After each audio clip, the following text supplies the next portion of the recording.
cool. Now, I'm really excited to have you on board because, you know, the PT industry is just blown, you know, like just it's gone crazy, right? So, It has. I mean, I sort of, I sort of remember 10 years ago, it was like, you know, if you had a personal trainer, you were either really super rich and only like the superstars could afford it.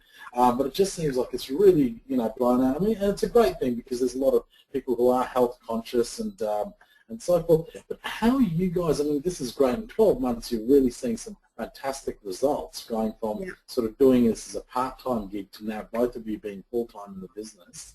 Yeah. You know, what are the strategies that you've implemented to make that happen?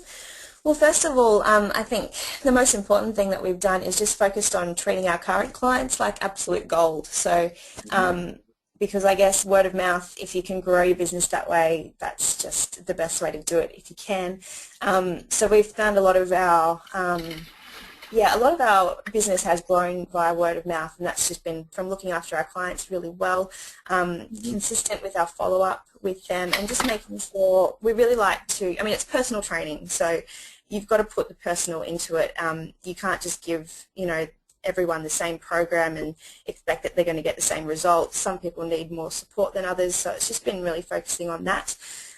Something that's also been my main focus has been to get our website up on Google, and I've done that organically just by blog posting every day, featuring keywords and just keeping the content fresh, and that's managed to get us on the first page of Google, and that took about 6 months, just from consistently updating and putting fresh content up, which is what people like to see.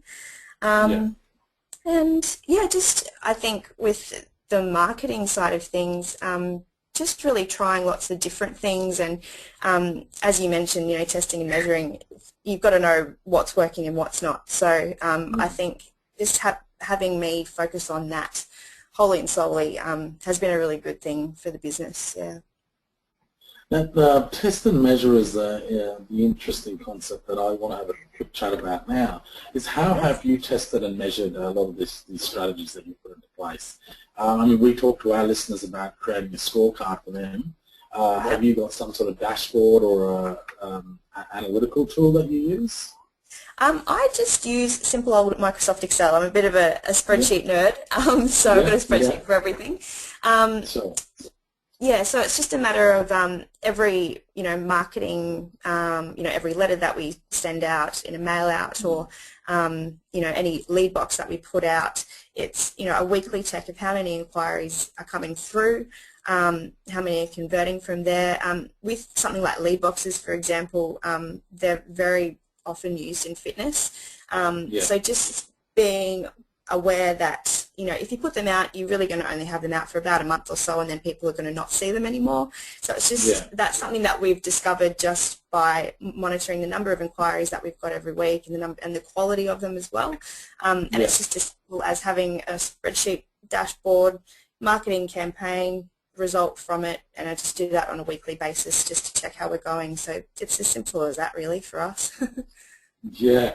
Now, obviously, you know, there's a part process with this, is that there's the marketing, which is to generate the leads into the funnel. And then, obviously, the second component and important part to that is to actually convert those leads into getting people into the 12-week challenge. Now, what is the sales process that you and Luke have used in your business? Yeah, sure. We've actually just changed it recently. We were focusing very much on our high price product, which is our one-on-one 12-week challenge.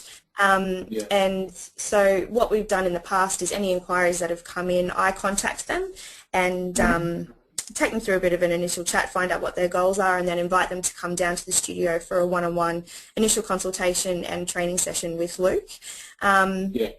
In the past probably the last month or so, we've just launched the new group challenge.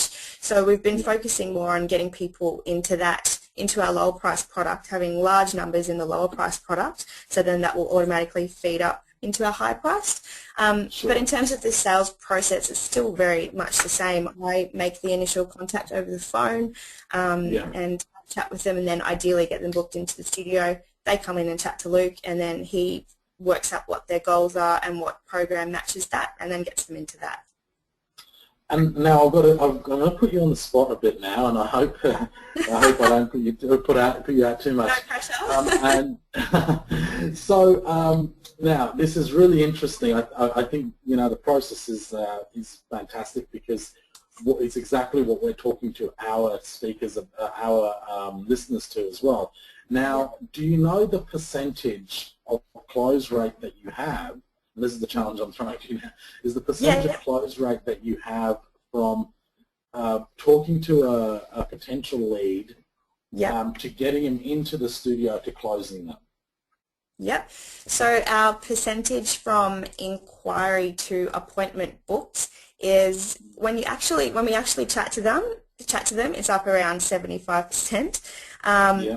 Obviously, if you get voicemail and you're playing email tag and that sort of thing, it takes a bit longer.